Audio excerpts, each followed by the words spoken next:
বাংলা ও বাঙালির শ্রেষ্ঠ উৎসব শারদীয়ার দুর্গা উৎসব। দুর্গোৎসবে মেতে উঠেছে ৮ থেকে ৮০ সকলেই। কিন্তু সমাজের অনেক দুর্গার কাছে দুর্গাপুজো আসে আর চলে যায়, তারা বুঝতেও পারেন না।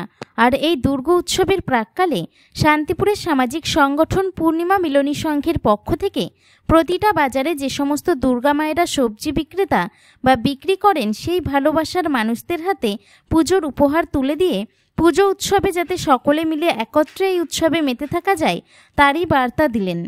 আর এই বিষয়ে শান্তিপুর পূর্ণিমা মিলনী সংঘের সম্পাদক বিশ্বজিৎ রায় কি বললেন শোনাবো আপনাদের। নদিয়ার শান্তিপুর থেকে প্রভাত নদীর রিপোর্ট, NE বাংলা।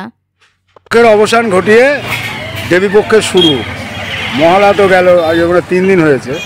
তার মধ্যে মাতালগড় বাজারে যে মায়েদের যে বস্ত্র বিতরণ করা হচ্ছে, কি বলবে?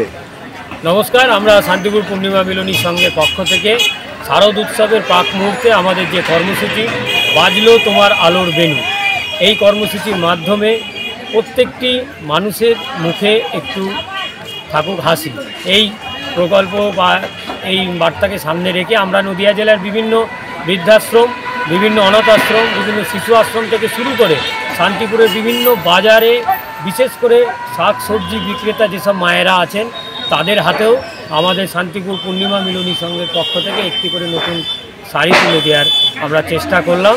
উৎসবের প্রতিটি মুহূর্তে সকল মানুষের, সকল মায়েদের মুখে এবং সকল পরিবারের মুখে একটু হাসি থাকুক, এইটুকুনি আমাদের কর্মসূচি।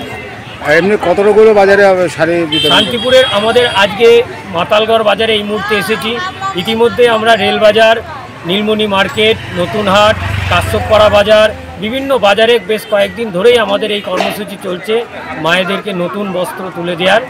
যারা একটু শাক, লতা পাতা, শাকসবজি বিক্রি করে নিজেদের সংসার ধর্ম এবং সন্তান প্রতিপালন করছে, সেই সমস্ত জীবন্ত মায়েরা দের মুখে হাসি ফোটানোর জন্য বা তাদেরকে আনন্দ, উৎসবের মুখে একটু তাদের আনন্দ থাকার জন্য এই কর্মসূচি।